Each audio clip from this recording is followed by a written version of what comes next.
लोकप्रिय मुख्यमंत्री श्रीमान नायब सिंह सैनी जी,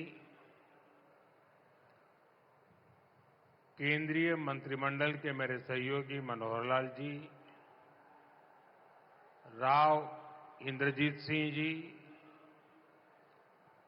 कृष्णपाल जी, हरियाणा सरकार के मंत्रीगण, सांसद और विधायकगण और मेरे प्यारे भाई और बहनों, हरियाणा के मेरे भाई बहना ने मोदी की राम राम।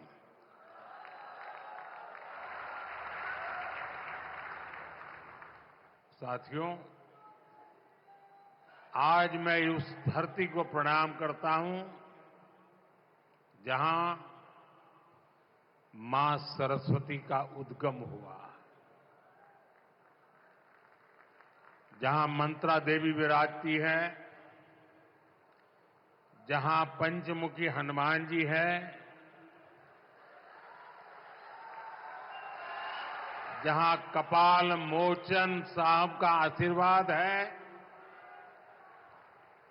जहां संस्कृति, श्रद्धा और समर्पण की त्रिवेणी बहती है।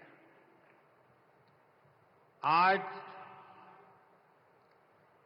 बाबा साहब आंबेडकर जी की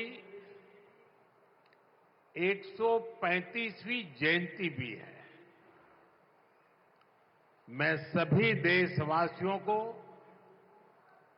अंबेडकर जयंती की बहुत बहुत शुभकामनाएं देता हूं। बाबा साहब का विजन, उनकी प्रेरणा निरंतर विकसित भारत की यात्रा में हमें दिशा दिखा रही है। साथियों, यमुनानगर सिर्फ एक शहर नहीं,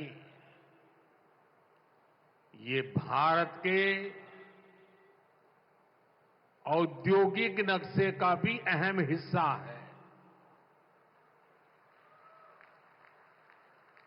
प्लाईवुड से लेकर पीतल और स्टील तक ये पूरा क्षेत्र भारत की अर्थव्यवस्था को मजबूती देता है। कपाल मोचन मेला, ऋषि वेदव्यास की तपोभूमि और गुरु गोविंद सिंह जी की एक प्रकार से शस्त्र भूमि। साथियों, ये अपने आप में एक गरिमा बढ़ाने वाली बात है। और यमुनानगर के साथ तो जैसे अभी मनोहर लाल जी बता रहे थे, सैनी जी बता रहे थे, मेरी कई पुरानी यादें जुड़ी हुई हैं। जब मैं हरियाणा का प्रभारी था तो पंचकुला से यहां आना जाना लगा रहता था। यहां काफी सारे पुराने कार्यकर्ताओं के साथ मुझे काम करने का अवसर मिला है। ऐसे कर्मठ कार्यकर्ताओं की परंपरा आज भी चल रही है। साथियों, हरियाणा लगातार तीसरी बार डबल इंजन सरकार के विकास की डबल रफ्तार को देख रहा है। और अब तो सैनी जी कह रहे हैं ट्रिपल सरकार। विकसित भारत के लिए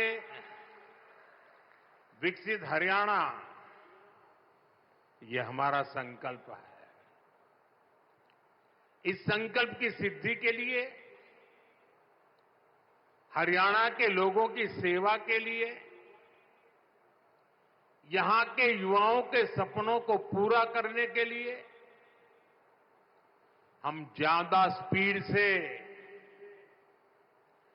ज्यादा बड़े स्केल पर काम करते रहते हैं। आज यहां शुरू हुई विकास परियोजनाएं, ये भी इसी का जीता जागता उदाहरण है। मैं हरियाणा के लोगों को इस विकास परियोजनाओं के लिए बहुत बहुत बधाई देता हूं। साथियों, मुझे गर्व है कि हमारी सरकार बाबा साहब के विचारों को आगे बढ़ाते हुए चल रही है। बाबा साहब आंबेडकर ने उद्योगों के विकास को सामाजिक न्याय का मार्ग बताया था। बाबा साहब ने भारत में छोटी जोतों की समस्या को पहचाना था। बाबा साहब कहते थे कि दलितों के पास खेती के लिए पर्याप्त जमीन नहीं है, इसलिए दलितों को उद्योगों से सबसे अधिक फायदा होगा। बाबा साहब का विजन था कि उद्योगों से दलितों को ज्यादा रोजगार मिलेंगे और उनका जीवन स्तर ऊपर उठेगा। भारत में औद्योगिकरण की दिशा में बाबा साहब ने देश के पहले उद्योग मंत्री डॉक्टर श्यामा प्रसाद मुखर्जी के साथ मिलकर काम किया था। साथियों, औद्योगिकरण और मैन्युफैक्चरिंग के इस तालमेल को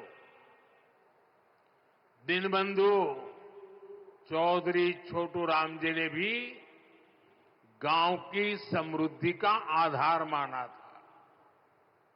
वो कहते थे, गांवों में सच्ची समृद्धि तब आएगी जब किसान खेती के साथ साथ छोटे उद्योगों के माध्यम से भी अपनी आय बढ़ाएगा। गांव और किसान के लिए जीवन खपाने वाले चौधरी चरण सिंह जी की सोच भी इससे अलग नहीं थी। चौधरी साहब कहते थे, औद्योगिक विकास को कृषि का पूरक होना चाहिए। दोनों हमारी अर्थव्यवस्था के स्तंभ हैं। साथियों, मेक इन इंडिया के,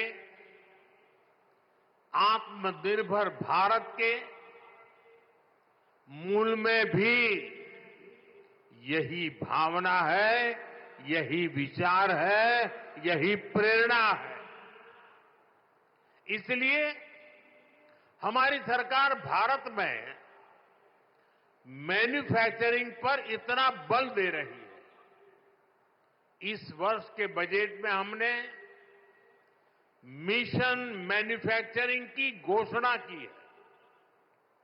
इसका मकसद है कि दलित, पिछड़े, शोषित, वंचित नौजवानों को ज्यादा से ज्यादा रोजगार मिले, नौजवानों को जरूरी ट्रेनिंग मिले, व्यापार कारोबार का खर्चा कम हो, एमएसएमई सेक्टर को मजबूती मिले,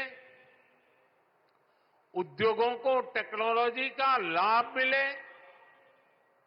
और हमारे उत्पाद दुनिया में सबसे बेहतरीन हो। इन सारे लक्ष्यों को प्राप्त करने के लिए बहुत जरूरी है कि देश में बिजली की कोई कमी न हो। हमें एनर्जी में भी आत्मनिर्भर होना ही होगा। इसलिए आज का ये कार्यक्रम बहुत अहम है।